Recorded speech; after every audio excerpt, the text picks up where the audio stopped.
अखिलेश जी, आप इतने बड़े सत्ता के लालची हैं कि गमी में भी आपको राजनीति करनी है। ऐसा लग रहा है कि आप लाज शर्म सब घोल कर पी गए हैं। कम से कम 13वीं तक तो रुक जाते। जी हाँ, ये हम नहीं कह रहे हैं, ये सीधे सीधे आरोप लगाया है योगी सरकार के मंत्री ओम प्रकाश राजभर ने। और निशाना कोई आम नेता नहीं, बल्कि देश के सबसे बड़े सूबे के पूर्व मुख्यमंत्री और सपा सुप्रीमो अखिलेश यादव हैं। मौका क्या था? अखिलेश यादव के भाई प्रतीक यादव के निधन का शोक। लेकिन इस शोक के बीच यूपी की सियासत में मर्यादा की वो धज्जियां उड़ी हैं जिसकी कल्पना किसी ने नहीं की थी। भाई की मौत पर संवेदना जताते जताते राजभर ने अखिलेश यादव के चरित्र और उनकी राजनीति पर ऐसा बाण चलाया कि लखनऊ से लेकर दिल्ली तक का सियासी पारा 45 डिग्री के पार हो चुका है। आखिर राजभर ने इस ट्वीट में ऐसा क्या लिखा कि लोग अपनी आंखों पर यकीन नहीं कर पा रहे हैं। चलिए आपको एक एक शब्द पढ़कर सुनाते हैं कि सुबह सपा अध्यक्ष ने अखिलेश यादव को सीधे टैग करते हुए क्या लिखा है। राजभर ने लिखा, अखिलेश जी, अभी आपके भाई का देहांत हुआ है। हम भी आपके दुख में शामिल हैं, इसलिए आपको समाज को बांटने वाली राजनीति पर बोलना बंद कर दिया है। लेकिन आप इतने बड़े सत्ता के लालची हैं कि गमी में भी आपको राजनीति करनी है। ऐसा लग रहा है कि आप लाज शर्म सब घोल कर पी गए हैं। लेकिन 13वीं तक तो रुक जाते, इसके बाद राजनीति हो जाती। यानी साफ है, राजभर सीधे सीधे ये कह रहे हैं कि अखिलेश यादव को अपने सगे भाई की मौत के गम से ज्यादा फिक्र इस बात की है कि सरकार में मंत्रालयों का बंटवारा कैसे हो रहा है। इतना ही नहीं, राजभर ने तो व्यंग करते हुए अखिलेश को यह तक सलाह दे डाली कि अगर आपको विभागों की इतनी ही भूख है, इतने ही विभाग चाहिए, तो बीजेपी में शामिल हो जाइए और मुख्यमंत्री योगी आदित्यनाथ से जाकर मंत्री पद मांग लीजिए। कहते हैं कि राजनीति में ना कोई स्थायी दोस्त होता है और ना ही कोई स्थायी दुश्मन। लेकिन उत्तर प्रदेश में ओम प्रकाश राजभर ने इस परिभाषा को एक अलग ही लेवल तक पहुंचा दिया है।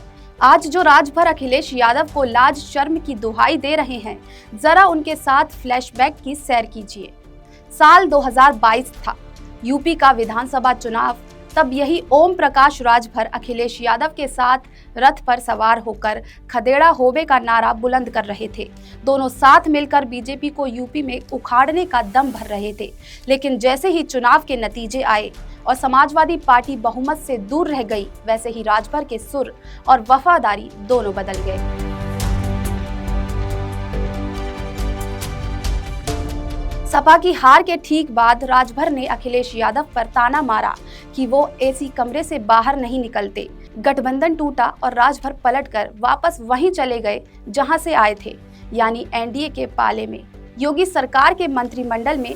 लेकिन अखिलेश यादव के साथ उनका ये पुराना हिसाब किताब अब दुश्मनी के उस स्तर पर आ गया है जहां पारिवारिक मौत और 13वीं जैसे संवेदनशील मौके भी ढाल बना लिए गए हैं। राजभर के इस बेहद तीखे, सीधे और निजी हमले के बाद लखनऊ के सियासी गलियारों में एक अजीब सा सन्नाटा पसरा हुआ है।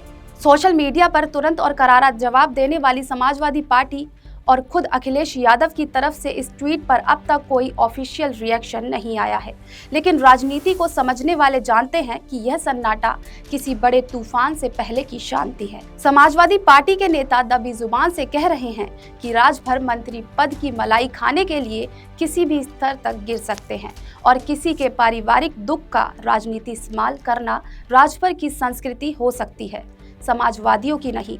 जाहिर है सपा इस पर ऐसा पलटवार करेगी जिसकी गूंज सीधे विधानसभा के सत्र में सुनाई देगी। आज का सबसे बड़ा और बुनियादी सवाल यह है कि क्या उत्तर प्रदेश की राजनीति में अब मर्यादा, लोकलाज और संवेदनाओं के लिए कोई जगह नहीं है? क्या किसी के घर में हुई मौत और 13वीं जैसे दुखी माहौल को भी चुनावी नफा नुकसान के तराजू पर तौला जाएगा? राजभर का यह ट्वीट भले ही उनकी हेडलाइन बटोरने वाली राजनीति को सूट करता है, लेकिन इसने यह साफ कर दिया है कि 2027 का महासंग्राम बेहद पर्सनल होने वाला है।